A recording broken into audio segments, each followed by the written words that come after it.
सुबह का वक्त था। घना कोहरा चारों ओर ऐसा छाया हुआ था कि सूरज की सुनहरी किरणें भी इस बर्फीली सफेद चादर को चीरकर जमीन तक नहीं पहुंच पा रही थीं। हवा में ठंड कांटों की तरह चुभ रही थी। रेखा अपनी टूटी फूटी झोपड़ी के बाहर सूखी लकड़ियां बटोर रही थी। उसके हाथ पूरी तरह सुन्न हो चुके थे, पैर जम चुके थे, लेकिन उसकी आंखों में सिर्फ एक ही चेहरा घूम रहा था, उसकी 10 साल की बेटी गुड़िया। अंदर से गुड़िया की बेहद कमजोर, ठंड और भूख से कांपती हुई आवाज आई। माँ, कुछ खाने को दो ना, बहुत भूख लग रही है, पेट में आग सी जल रही है। रेखा के दिल पर जैसे कोई भारी पत्थर गिर पड़ा। उसकी आंखें तुरंत भर आईं, गला रूंध गया। उसने लकड़ियों का बंडल भी। अंदर का मंजर देखकर उसका कलीजा फटने लगा। सिर्फ एक टूटा घड़ा, दीवारों में बड़ी बड़ी दरारें और एक फटी पुरानी चद्दर। उसी चद्दर पर गुड़िया ठंड से कांप रही थी। उसका छोटा सा शरीर सिकुड़ा हुआ था, होंठ नीले पड़ चुके थे, आंखें आंसू से भरी हुई थीं। बस थोड़ा सब्र कर ले बेटा, माँ आज जरूर कुछ लेकर आएगी। आज मैं जल्दी आ जाऊंगी, तू बस खुद का ध्यान रखना, रो मत प्लीज। माँ, आज जल्दी आ जाना, बहुत ठंड लग रही है, मेरे पैर पत्थर जैसे हो गए हैं। रेखा ने अपनी बेटी को सीने से लगा लिया। माँ का दिल टूट रहा था। अपनी बच्ची को इस हाल में देखकर उसकी आत्मा चीख रही थी, लेकिन वो कुछ बोल नहीं पाई, बस आंसू पीकर बाहर निकल आई। हे भगवान, बस आज एक काम मिल जाए, मेरी गुड़िया के लिए कुछ गरम खाना, थोड़ी सी रोटी, मैं कुछ भी कर लूंगी, लेकिन मेरी बच्ची भूखी ना रहे। गांव की सड़क पर आज भीड़ ज्यादा थी। सोहन चाय वाला अपनी भट्ठी जोर शोर से सुलगा रहा था। ले लो गरम गरम चाय, आज सर्दी में हाथ पांव जम जाएंगे, आओ बहन जी। दूसरी तरफ बबलू काका तेल में गर्मा गर्म समोसे तल रहा था। हवा में समोसे, छोले और चटनी की लुभावनी खुशबू फैली हुई थी। समोसे गर्मा गर्म, रगड़ा समोसा, छोला समोसा, हरी चटनी, लाल चटनी, आओ आओ। रेखा उदास नजरों से देखती रही। उसके पेट में भूख की आग जल रही थी, लेकिन जेब पूरी तरह खाली थी। उसने नजरें नीचे कर लीं और चुपचाप आगे बढ़ गई। दिल में गहरी पीड़ा थी। चारों तरफ खाना बिक रहा था, पर उसकी बेटी आज भी भूखी रहेगी। ये तीसरा दिन था जब रेखा काम की तलाश में निकली थी। दीदी, कुछ काम मिलेगा क्या? झाड़ू पोछा, बर्तन मांजना, कपड़े धोना, कुछ भी कर लूंगी। अरे रेखा, आज तो कोई काम नहीं है, कल आना। रेखा के पैर लड़खड़ा गए। दोपहर ढल रही थी, ठंड और तेज हो गई थी, भूख अब चीखने लगी थी। उसकी आंखों से आंसू बह निकले। भगवान, मैं कितनी असहाय हूँ, मेरी बच्ची आज भी भूखी और ठंडी सोएगी। मैं क्या करूँ, कहाँ जाऊँ? थकान और निराशा से वो मंदिर के पास बैठ गई। भगवान की मूर्ति को देखते देखते उसकी आंखें भर आईं। भगवान, कोई राह दिखा दो, मेरी गुड़िया इस भूख और ठंड से मर जाएगी। मैं कुछ नहीं मांगती, बस मेरी बच्ची के लिए 2 वक्त की रोटी। तभी पुजारी जी आए। उन्होंने प्रसाद दिया। रेखा कुछ कह नहीं पाई, लेकिन पुजारी जी उसकी आंखों में दर्द बढ़ गए। उन्होंने चुपचाप और थोड़ा प्रसाद उसके हाथ में रख दिया और बिना कुछ कहे चले गए। रेखा का गला भर आया। किसी की छोटी सी दया भी उस वक्त उसे बहुत बड़ी ताकत और उम्मीद दे गई। सूरज ढल चुका था, घना कोहरा और गहरा हो गया था। गांव के झोपड़ों में चूल्हे जलने लगे थे, लेकिन रेखा के घर में सिर्फ अंधेरा और ठंड था। उदास मन से घर लौटते हुए गुड़िया का चेहरा बार बार उसकी आंखों के सामने घूम रहा था। माँ, आज काम मिला क्या? मेरे लिए क्या लाई हो? रेखा ने मुस्कुराने की बहुत कोशिश की। पोटली से थोड़ा प्रसाद निकाला, काम तो नहीं मिला बेटा, लेकिन ये प्रसाद है, खा ले, माँ कल जरूर कुछ लाएगी। गुड़िया ने प्रसाद खाया, लेकिन थोड़े से खाने से उसका पेट कहाँ भरने वाला था। भूख अभी भी उसकी आंखों में साफ दिख रही थी। रेखा उसे देखकर अंदर ही अंदर टूट रही थी। माँ का दिल रो रहा था। रात गहरा गई थी, ठंड अब और भयानक हो चुकी थी। रेखा लकड़ियां जला रही थी, तभी दरवाजे पर हल्की दस्तक हुई। माफ कीजिए, मैं रास्ता भटक गया हूँ, शहर से आया हूँ। रेखा ने बाहर देखा। आदमी साफ सुथरा और भरोसेमंद लग रहा था। उसने अंदर आने दिया। आदमी का नाम विक्रम था। उसने बैग से खाना निकाला, मोमोज। जैसे ही डिब्बा खुला, रेखा और गुड़िया दोनों स्तब्ध रह गए। भाप और अनोखी खुशबू ने झोपड़ी भर दी। माँ, ये क्या है? कितना अच्छा लग रहा है, वाह! ये मोमोज हैं बेटी, शहर में बहुत पसंद किए जाते हैं। रेखा ने पहली बार मोमोज खाए, लेकिन उसकी नजर पूरी तरह अपनी बेटी की खुशी पर थी। गुड़िया इतने दिनों बाद इतनी खुश थी। विक्रम से उत्सुकता, उम्मीद और दृढ़ता भरे स्वर में, साहब, ये कैसे बनते हैं? कृपया बताइए ना। विक्रम ने विस्तार से बताया। रेखा सुन रही थी। उसके मन में तूफान आ गया था। उम्मीद, हिम्मत, माँ का अटूट जज्बा और अपने बेटी के उज्जवल भविष्य की चाहत।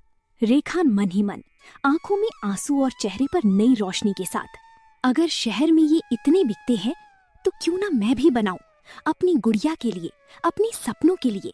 मैं अब हार नहीं मानूंगी। ठंड अभी भी, भूख अभी भी थी, लेकिन रेखा की आंखों में अब आग जल रही थी, एक माँ की आग जो पूरी दुनिया बदल सकती है। अगली सुबह ठंडी लेकिन सुनहरी धूप पूरे गांव पर नरम नरम पड़ रही थी। रात भर की घनी धुंध अब थोड़ी हल्की हो गई थी। विक्रम सुबह सुबह ही चला गया था। रेखा ने झोपड़ी का सारा काम निपटाया, फटी चद्दर को ठीक किया, टूटे घड़ी में पानी भर कर रखा और अपनी बेटी गुड़िया को देखा, जो अभी भी कल रात के मोमोज की खुशी में सो रही थी। रेखा के दिल में कल रात जगी उम्मीद अब हिम्मत में बदल चुकी थी। उसने गुड़िया के माथे को चूमा और बाजार की ओर निकल पड़ी। बाजार पहुंचते ही चारों तरफ जीवन की चहल पहल थी। एक ठेले पर गर्मा गर्म चाय उबल रही थी, दूसरी तरफ समोसे तलने की आवाज आ रही थी। कहीं आलू पकौड़े की मादक खुशबू फैल रही थी, लेकिन कहीं भी मोमोज नहीं थे। रेखा ने चारों तरफ देखा और मन ही मन मुस्कुराई। यहाँ कोई मोमोज नहीं बेच रहा, तो क्यों ना हम शुरू करें, मेरी गुड़िया के लिए, हमारे बेहतर कल के लिए। घर लौटकर उसने गुड़िया को प्यार से जगाया। बेटा उठो, आजकल काम भी नहीं मिल रहा है, क्यों ना हम मोमोज बनाकर बेचें? सच माँ, हम मोमोज बनाकर बेचेंगे? वाह माँ, कल वाले मोमोज जितने अच्छे थे। रेखा की आंखों में अब निराशा की कोई जगह नहीं थी। माँ का जज्बा पूरी तरह जाग चुका था। हाँ बेटा, गांव में किसी ने ये चीज खाई नहीं होगी, शायद सबको बहुत पसंद आए। हम अपनी मेहनत से कुछ नया शुरू करेंगे। लेकिन माँ, हमारे पास तो कुछ भी नहीं है, ना आटा है, ना सब्जी, ना तेल। हम कैसे बनाएंगे? और अगर नहीं बिके तो? रेखा का दिल एक पल के लिए कांप गया। कल की भूख और ठंड याद आ गई। गुड़िया की वो कांपती हुई आवाज, नीले पड़ चुके होंठ। माँ की आंखें नम हो गईं, लेकिन उसने अपनी बेटी की आंखों में देखा और हिम्मत जुटाई। कोई बात नहीं बेटा, हम मिश्रा जी के यहाँ से उधार ले आएंगे, मेहनत करके कमाएंगे और वापस चुका देंगे। माँ हार नहीं मानेंगी, तू बस मेरे साथ रहेगी ना? हाँ माँ, हम दोनों साथ में सब करेंगे। दोनों गांव की पगडंडी से गुजर रही थी। रास्ते में दूसरों की सफलता की आवाजें आ रही थीं। समोसे तलने की चटकती आवाज, चाय की केतली की सीटी, पकौड़ों की खुशबू। रेखा के मन में एक तूफान था, अपनी बेटी को भूख और गरीबी से निकालने का तूफान।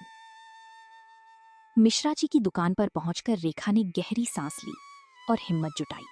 नमस्ते मिश्रा जी। अरे रेखा बहू, इतने दिनों बाद आना हुआ।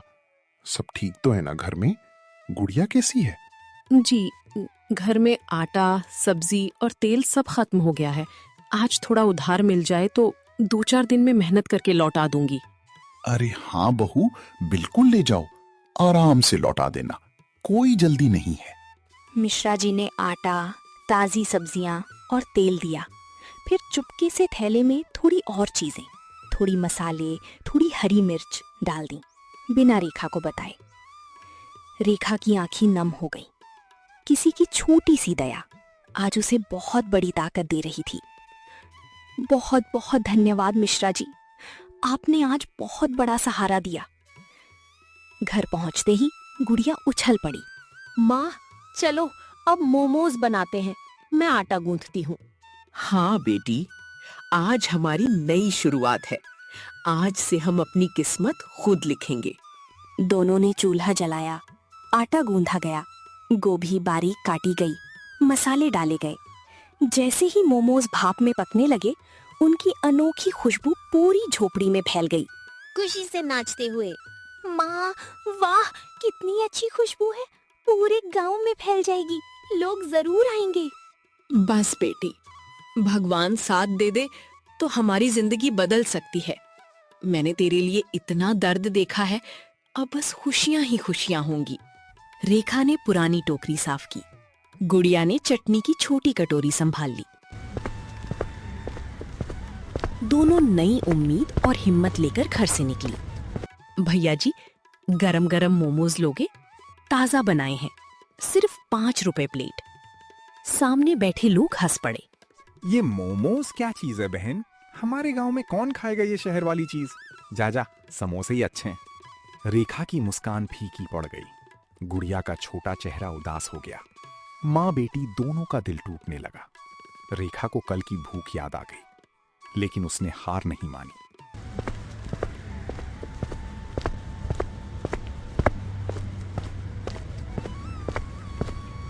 वे आगे बढ़ी। कई लोगों ने मुंह बनाया, किसी ने सीधे मना कर दिया। दोपहर ढल रही थी। टोकरी में मोमोज अभी भी जस के तस थे। रेखा की आंखों में चिंता घली हो गई। अगर ये नहीं बिके तो मिश्रा जी को उधार कैसे चुकाऊंगी?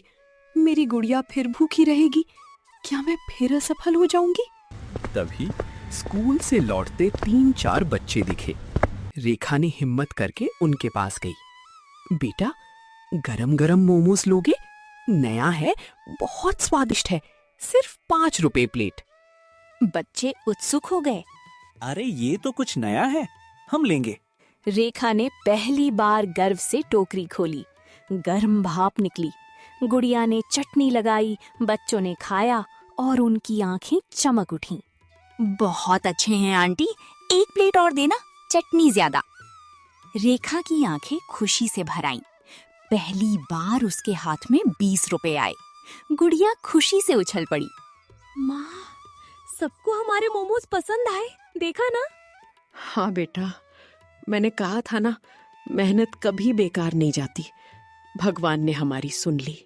शाम तक धीरे धीरे आधी टोकरी बिक गई। कुछ लोगों ने तारीफ की, कुछ ने और मांगा। घर लौटते समय दोनों थकी हुई थीं, लेकिन चेहरे पर अनोखी चमक थी। माँ, कल भी बेचेंगे ना, और ज्यादा बनाएंगे। हाँ बेटा, कल हम 2 गुने मोमोज बनाएंगे, अब हम रुकेंगे नहीं। अगले दिन सुबह से ही दोनों जुट गईं। 2 बड़ी टोकरियां भर गईं। चौपाल पर कल वाले लोग फिर मिले।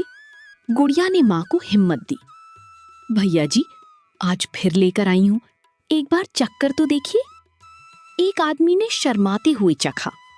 अरे वाह, ये तो बहुत मजेदार है, मुझे भी दो और दोस्तों को भी बुलाओ।